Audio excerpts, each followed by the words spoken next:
Advocate Maruthankuzhi Satheesh Kumar, നമ്മൾ ഈ ചർച്ച ഇതുവരെ കൊണ്ടുപോയത് PSCയിൽ ഉണ്ടാകാവുന്ന ക്രമക്കേടുകളിൽ നടക്കുന്ന അന്വേഷണം അല്ലെങ്കിൽ PSCയിൽ നടക്കുന്ന ക്രമക്കേടുകളുടെ ആഴം എത്ര എന്ന ചോദ്യത്തിലായിരുന്നു. നമുക്ക് ഇനിയൊരു അഭിപ്രായ രൂപീകരണത്തിലേക്ക് പോകേണ്ടിയിരിക്കുന്നു.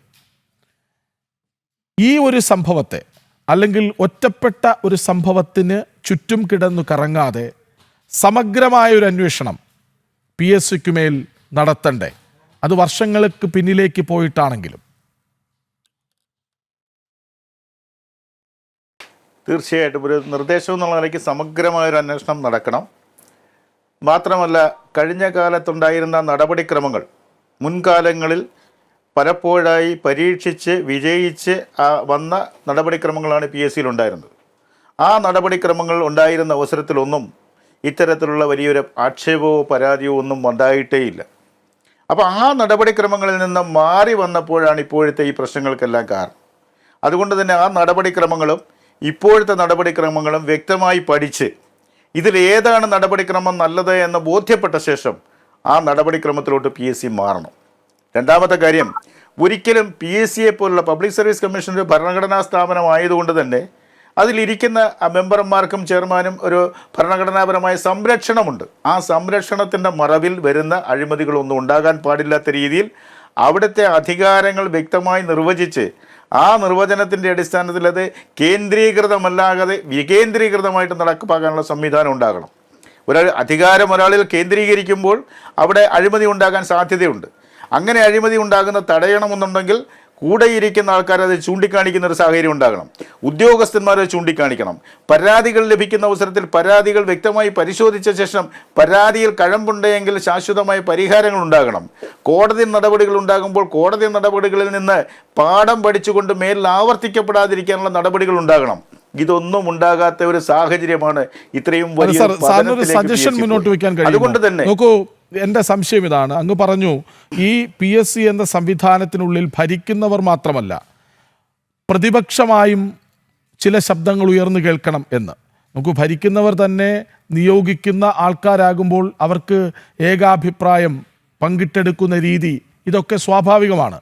എങ്ങനെയാണ് PSC എന്ന സംവിധാനത്തിനുള്ളിൽ ഒരു പ്രതിപക്ഷ ശബ്ദം ഉണ്ടാക്കുക?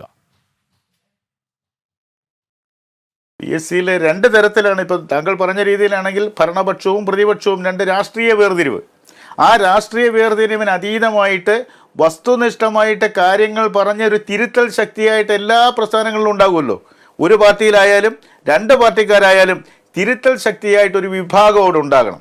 ആ തിരുത്തൽ ശക്തികൾ പറയുന്നത് കേൾക്കാനും അത് മനസ്സിലാക്കാനും അതിന് ക്രിയാത്മകമായി പ്രതികരിക്കാനുള്ള ആ അധികാരത്തിലിരിക്കുന്നവരുടെ ഒരു മനസ്സും ഉണ്ടാകണം. അതാണ് ഞാൻ നേരത്തെ പറഞ്ഞത്. പരാതികൾ വരുമ്പോൾ പരാതികൾ വ്യക്തമായി പരിശോധിക്കണം. മുമ്പ് അവിടെ ഒരു സംവിധാനം ഉണ്ടായിരുന്നത്, ഒരു കോടതി വിധി വന്നു കഴിഞ്ഞാൽ അത് വ്യക്തമായി പഠിച്ച ശേഷം ആ വിധി ഒരു സർക്കുലറായി എല്ലാവർക്കും അയക്കും, മേലിൽ അത്തരം കാര്യങ്ങൾ ആവർത്തിക്കാതിരിക്കാൻ.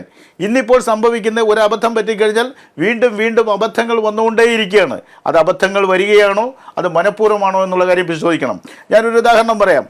ഒരു റാങ്ക് ലിസ്റ്റ്, ഒരു അസിസ്റ്റൻറ്റ് പ്രൊഫസർ ഇൻ ഫിലോസഫി എന്ന് പറയുന്ന റാങ്ക് ലിസ്റ്റിനകത്ത് രണ്ടാമത്തെ റാങ്കുകാരനായ ഒരു ഉദ്യോഗാർത്ഥി 4 വേക്കൻസി വന്നു. 4 വേക്കൻസി വരുമ്പോൾ സ്വാഭാവികമായും രണ്ടാം റാങ്കുകാരന് നിയമനം കിട്ടും. രണ്ടാം റാങ്കുകാരന് നിയമനം കിട്ടിയിട്ടേ മുന്നോട്ട് പോകൂ. പക്ഷേ അയാൾക്ക് നിയമനം കിട്ടിയില്ല. അഡ്വൈസിൻ്റെ അപ്പോയിൻമെൻറ്റ് ചാർട്ടിനകത്ത് കൊടുത്തിരിക്കുന്നത് ഫയലിലെ ഉത്തരവനുസരിച്ച് മാറ്റിവെച്ചിരിക്കുന്നു. ഫയലിൽ ഉത്തരവെന്നാണ് ഞങ്ങൾ തിരക്കി കഴിഞ്ഞപ്പോൾ 2 അഡ്മിനിസ്ട്രേറ്റീവ് ട്രിബ്യൂണലിലെ 2 കോടതി വിധികളുടെ അടിസ്ഥാനത്തിലാണ് മാറ്റിവെച്ചത്. ആ ഫയലുകൾ എടുത്ത് പരിശോധിച്ചു നോക്കിയപ്പോൾ അതിൽ പറഞ്ഞിരിക്കുന്ന 2 ഉദ്യോഗാർത്ഥികളെ പ്രൊവിഷണലായിട്ട് പരീക്ഷ എഴുതിക്കാനും റാങ്ക് ലിസ്റ്റിൽ ഉൾക്കൊള്ളിക്കുന്നത് പിന്നീട് കോടതി തീരുമാനത്തിന് വിധേയമായി മതിയെന്നാണ് എഴുതിയിരിക്കുന്നത്. എന്നിട്ട് 2 വേക്കൻസികൾ മാറ്റിവെച്ച് 2 പേർക്ക് വേണ്ടി അവർക്ക് വേണ്ടി മാറ്റിവെക്കുന്ന ഒരു സാഹചര്യം ഉണ്ടായപ്പോൾ കോടതി ഇടപെട്ടിട്ട് പറഞ്ഞു, ഇങ്ങനെ ഞങ്ങൾ പറഞ്ഞിട്ടില്ല, ഇങ്ങനെ ഒരു ഉത്തരവില്ല, ഇല്ലാത്ത ഉത്തരവിൻ്റെ പേരിൽ PSC ഇത് മാറ്റിവെച്ച് എന്തിനു വേണ്ടിയാണ്? ഇത് മാലഫൈഡ് ഇൻറ്റൻഷനോട് കൂടിയാണ്. അതുകൊണ്ട് ഇക്കാര്യത്തിൽ അഫിഡവിറ്റ് ഫയൽ ചെയ്യണമെന്ന് പറഞ്ഞതിൻ്റെ 3-ാം ദിവസം അഡ്വൈസ് പോയി, 5-ാം ദിവസം അപ്പോയിൻമെൻറ്റ് ഓർഡറും പോയി. ഇതാണ് അവിടെ സംഭവിക്കുന്നത്. ഇങ്ങനെ സംഭവിക്കുന്നത് എന്തുകൊണ്ടാണ്? ഇങ്ങനെ സംഭവിക്കുന്നത് തീർച്ചയായും ഗുരുതരമായ അഴിമതിയാണത്. അപ്പം അതുകൊണ്ട് തന്നെ ആ തരത്തിലുള്ള അഴിമതികൾക്ക് ഒരു മാറ്റം ഉണ്ടാകുകയാണ് വേണ്ടത്.